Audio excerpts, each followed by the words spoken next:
Se as pessoas soubessem o que aconteceu na Copa do Mundo de 98, ficariam enojadas. Se você gosta de futebol e acompanha as Copas do Mundo, provavelmente você já leu ou ouviu essa frase, que já virou até um meme de tantas vezes que foi repetida toda vez que o Brasil é eliminado de uma Copa do Mundo. Essa é uma das primeiras fake news da história e surgiu logo após o Brasil perder a Copa do Mundo de 98 para a França de uma maneira bem esquisita e com alguns mistérios que não foram muito bem explicados até hoje. Então fica aí que eu já vou te contar que jogo foi esse.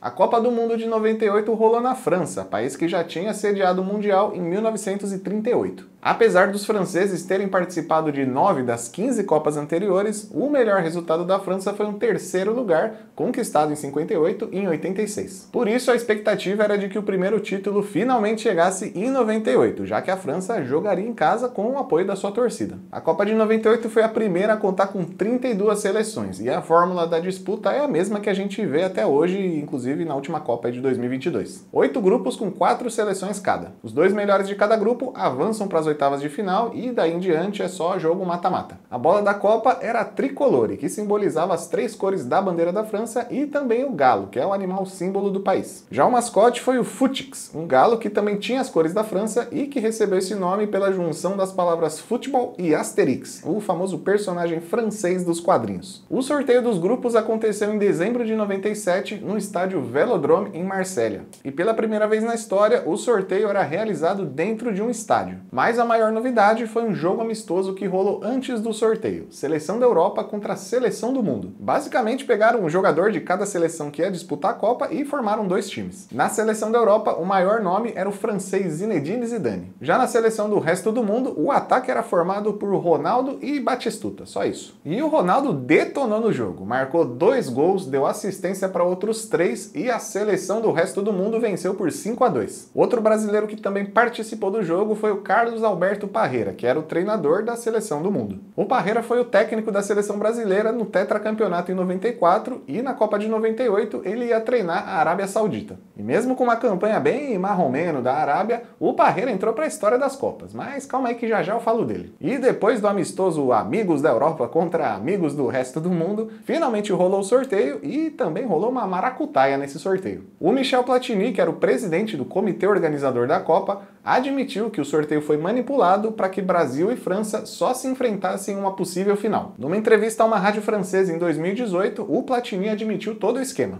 Quand on a organisé, parce qu'il faut organiser le calendrier, on a organisé le calendrier. Oui. On a fait une petite magouille que si on finissait premier et le Brésil premier, ils ne pouvaient pas se rencontrer avant la finale. O esquema deu mais do que certo, né? Porque, de fato, Brasil e França se enfrentaram na final da Copa. Mas palma, palma, palma, não priemos cânico que eu já falo da final. 4 países faziam sua estreia em Copas do Mundo: África do Sul, Japão, Jamaica e Croácia. A Croácia se separou da Iugoslávia e conquistou sua independência 7 anos antes, em 91. Por isso, alguns jogadores da seleção croata de 98 já tinham jogado a Copa do Mundo de 90 pela Iugoslávia, já que lá em 90 a Croácia fazia parte da Iugoslávia. Esse é o caso do Prosinec, que até hoje é o único jogador a marcar gols em 2 Copas diferentes por 2 seleções diferentes. Na Copa de 90, o Prosinec, ainda defendendo a Iugoslávia, marcou um gol contra o Emirados Árabes Unidos na fase de grupos. E na Copa de 98, ele marcou 2 vezes, ainda na fase de grupos contra a Jamaica e na disputa do terceiro lugar contra a Holanda. E sim, eu já tô contando um spoiler lá do final do vídeo. A Croácia, na sua primeira Copa do Mundo da história, já terminou em terceiro e ainda emplacou o artilheiro da competição, o Suker, que marcou 6 gols. Outro jogador que bateu o recorde foi o Rigobert Song, de Camarões. Lá na Copa de 94, ele tomou um cartão vermelho por essa falta bem gentil no Bebeto. Em 98, contra o Chile, o Song tomou outro cartão vermelho e se tornou o único jogador a tomar cartões vermelhos em 2 Copas diferentes. Esse aí tem história pra contar, né? O Song, inclusive, era o técnico de Camarões na Copa de 2022, agora no Catar. E não, como técnico ele não tomou nenhum cartão vermelho. Na primeira fase da Copa de 98 também rolaram vários momentos marcantes. Lembra que eu comentei agora do Carlos Alberto Parreira? Pois é, ele era o técnico da Arábia Saudita e logo na estreia tomou 1-0 da Dinamarca. No segundo jogo, a A Arábia não deu muita sorte, né? Porque eles iam enfrentar a França, os donos da casa e uma das seleções mais cotadas para ser campeão. E não deu outra. A Arábia tomou 4-0 e com essa derrota já não tinha mais chances de classificação para as oitavas de final. Aí, o que os dirigentes árabes fizeram? O próprio Parreira conta. O time não se classificou e vamos escolher um bode expiatório. E nada melhor do que o treinador antes da final. Pois é, antes mesmo do terceiro jogo rolar, o Parreira foi convidado a se retirar do banco de reservas. O famoso demitido. Sem emprego, restou ao Parreira torcer pelo Brasil. Você está vendo jogar todo mundo aí, não tem melhor do que o Brasil. Portanto, se tudo correr bem, se Deus quiser vai correr, o Brasil é sério candidato a levar o Penta. Não vejo como não levar. Bom, eu conto ou vocês contam? Enfim, no último jogo, a Arábia, já sem o Parreira, conseguiu empatar com a África do Sul. Talvez o problema fosse o Parreira mesmo. E outros dois técnicos passaram pela mesma situação nessa Copa. O Cha Bum-kun, técnico da Coreia do Sul, foi demitido na segunda rodada após derrotas para México e Holanda. E o polonês Henry Kasperzak foi demitido da seleção da Tunísia também na segunda rodada após perder para Inglaterra e Colômbia. Curiosamente, tanto a Coreia quanto a Tunísia empataram seus 3 últimos jogos já sem os técnicos. Então já fica a dica para seleções aí nas próximas Copas. Se perder os 2 primeiros jogos, é só demitir o técnico que aí o empate vem na terceira rodada, é garantido. E eu ainda não falei do Brasil, né? Então bora falar da nossa seleção. O Brasil caiu, né, no grupo A, ao lado de Escócia, Marrocos e Noruega. No primeiro jogo, o Brasil venceu a Escócia por 2-1. No segundo jogo, goleada em cima de Marrocos, 3-0. Já classificada, a seleção brasileira enfrentou a Noruega na terceira rodada e perdeu, 2-1 para os noruegueses. O segundo gol da Noruega foi marcado num pênalti que o árbitro norte-americano marcou. Mas o Galvão Bueno não concordou muito com essa marcação desse pênalti não. O que houve aí? Não houve nada, o juiz inventou esse juiz é um gaiato, Arnaldo César Coelho. É um absurdo apitar uma Copa do Mundo, esse cidadão chamado Esfandiar Baharmast. E agora eu vou fazer aquela pergunta que eu sempre faço, né? Foi pênalti ou não foi? Volta o vídeo, analisa o lance direitinho, veja por todos os ângulos e aí me diz, foi pênalti ou o juiz era um gaiato, como disse o Galvão? Numa matéria da própria TV Globo, 2 dias depois da partida, foi mostrada uma imagem captada por uma TV sueca que mostra um negocinho diferente ali. Nas imagens da TV sueca está lá, a prova do crime.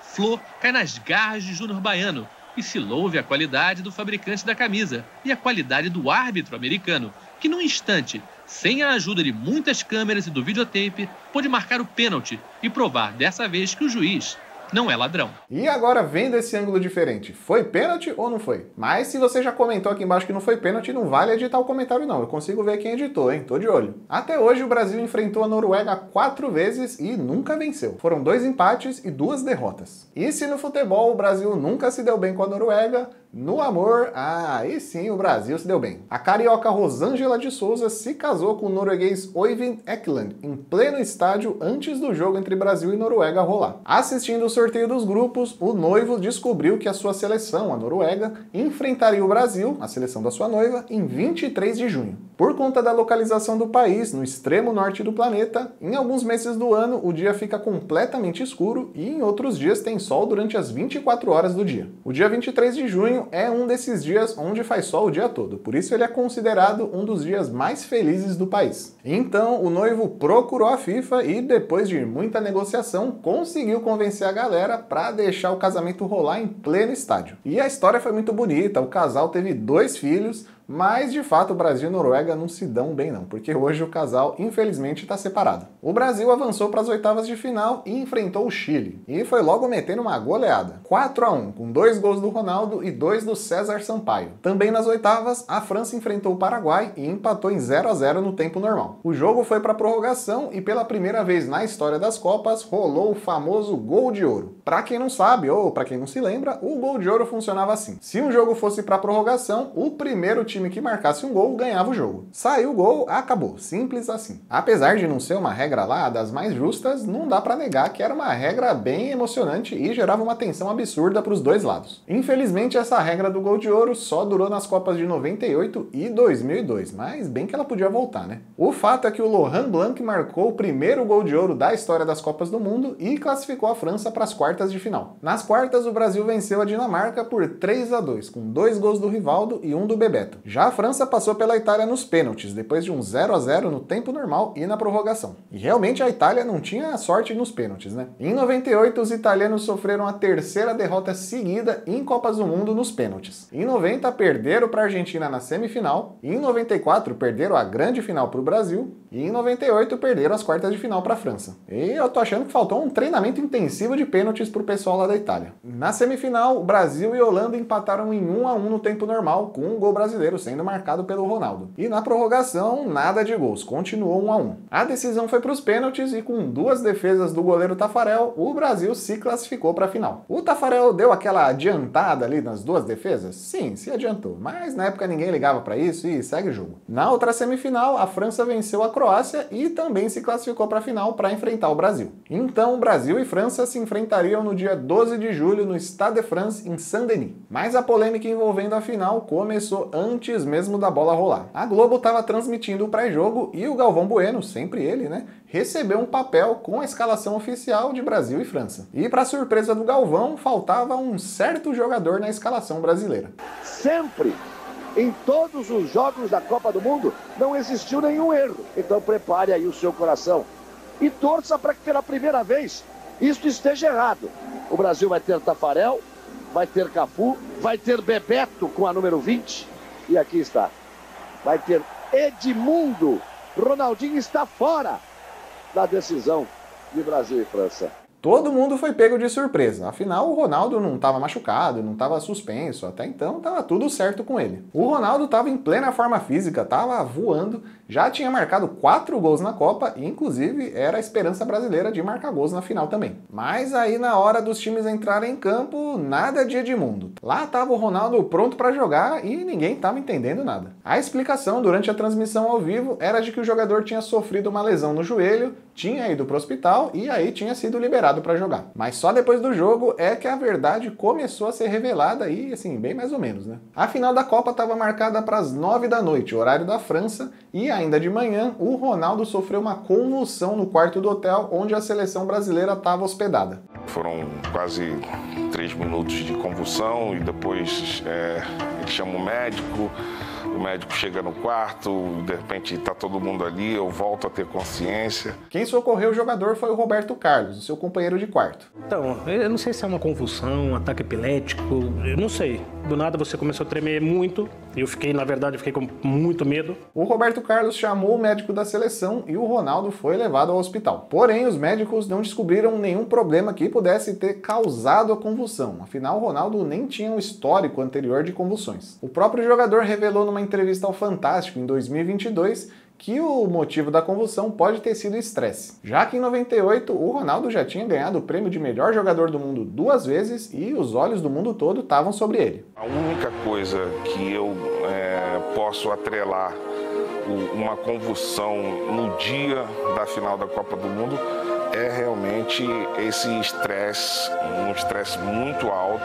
E até hoje as informações desse episódio são totalmente desencontradas. Algumas reportagens afirmam que após a convulsão, os médicos da seleção brasileira teriam dado um comprimido ao jogador e que esse remédio causava sonolência. E por isso a atuação do jogador na final teria sido tão apática. Outras reportagens afirmam que foi um verdadeiro absurdo o Ronaldo ter sido liberado para jogar uma final de Copa depois de ter tido uma convulsão, pois o risco dele ter outra convulsão em campo era gigantesca. Porém, numa entrevista à revista Placar em 99, um ano depois da final, o médico da seleção Lídio Toledo afirmou que não tinha nenhum motivo clínico para barrar o Ronaldo da final. O médico ainda completa que o jogador afirmou estar bem e que se ele fosse o responsável por barrar o melhor jogador do mundo da final e o Brasil perdesse, no dia seguinte ele teria que mudar para o Polo Norte. Se eu exigir um exame neurológico apurado com tomografia, ressonância e eletro, depois foi para o cardiologista, fez também eletrocardiograma, felizmente tudo normal, e chegou a essa conclusão que ele teve essa crise devido ao estresse emocional. Aí o técnico da seleção, o Zagallo, acatou a decisão da equipe médica e confirmou o Ronaldo no time titular. Houve alguma indecisão, mas acabou prevalecendo a opinião de Zagallo e Ronaldinho foi ao campo. Mas a seleção brasileira entrou em campo totalmente abalada pelo acontecimento horas antes e foi totalmente dominada pela seleção francesa. Aos 27 minutos, o primeiro gol de cabeça do Zidane. Olha o que aconteceu! Gol! 4 minutos depois, o Ronaldo, que já não estava nos melhores dias, ainda tomou essa trombada do goleiro Barthez e ficou no chão, mas logo depois levantou para seguir no jogo. A França ainda teve a oportunidade de ampliar o placar aos 41 e aos 44 do primeiro tempo, mas quem marcou aos 45 foi novamente o Zidane, 2-0 para a França.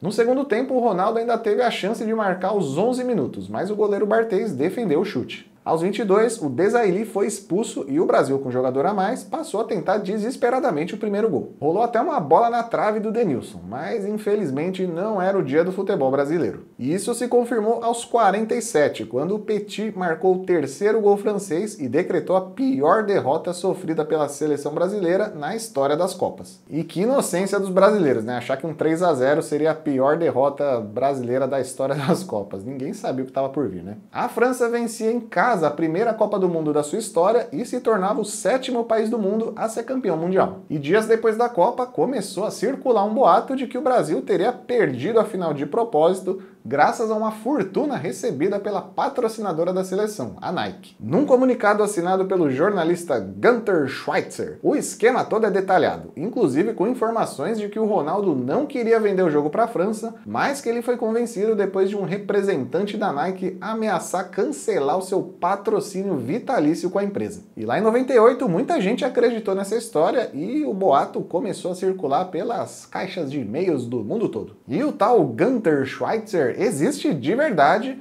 mas ele não é nem jornalista e muito menos escreveu essa história toda. O Gunter, que na verdade é brasileiro, contou numa entrevista à ESPN que recebeu esse e-mail, sabe-se lá de quem, com a suposta descoberta de toda a armação. Ele acreditou na história e começou a repassar para todos os seus amigos. Porém, ele assinou esse e-mail com o seu nome no final. Então, esse e-mail assinado pelo Gunter Schweitzer começou a circular pelo Brasil inteiro e todo mundo acreditava, né? Porque ele tem esse nome pomposo, né? Gunter Schweitzer. Todo mundo acreditava que ele teria sido o jornalista que teria descoberto toda a armação. E mesmo com toda a história desmentida, né? A mesma fake news ainda circula por aí toda vez que o Brasil é eliminado de alguma Copa. Os artistas da mentira só trocam os nomes da galera, trocam as datas e começam a disparar o e-mail e, infelizmente, ainda hoje muita gente acredita nisso. Mas agora você já sabe, né? Chegou o e-mail do Gunter Schweitzer, você já vai saber que é mentira, já manda pro spam, já exclui, nem acredita nessa história. Mas voltando a falar da final de 98, o Zagallo perdeu a oportunidade de se tornar o primeiro pentacampeão do mundo. Afinal, o Zagallo participou de todos os 4 títulos anteriores da seleção brasileira, seja como jogador ou como integrante da comissão técnica. E todo mundo sabe que o Zagallo comenta por aí que o seu número da sorte é o 13. Mas em 98, o 13 deu azar. A derrota para a França foi a 13ª derrota do Brasil em Copas do Mundo. E o Brasil voltou para casa um dia depois da final, no dia 13 de julho. E o que isso tudo quer dizer? Absolutamente nada. E outra curiosidade é que a seleção francesa terminou a Copa do Mundo de 98 com o melhor ataque e a melhor defesa. Os franceses marcaram 15 gols e tomaram só 2. Aí você faz as contas, 15 menos 2 é 13. Bom, deixa eu terminar esse vídeo por aqui, vai. Se você gosta de sofrer e quer ver mais derrotas brasileiras em Copas, derrotas sofridas, derrotas doídas, é só clicar nesses 2 vídeos que estão aparecendo aqui na tela. A derrota da Copa de 50, quando o Brasil perdeu para o Uruguai em pleno Maracanã. Eu contei tudo, ó, nesse vídeo aqui. Ou a derrota da melhor seleção brasileira de todos os tempos em 82, só clicar aqui também. Eu fico por aqui e até o próximo Que Jogo Foi Esse?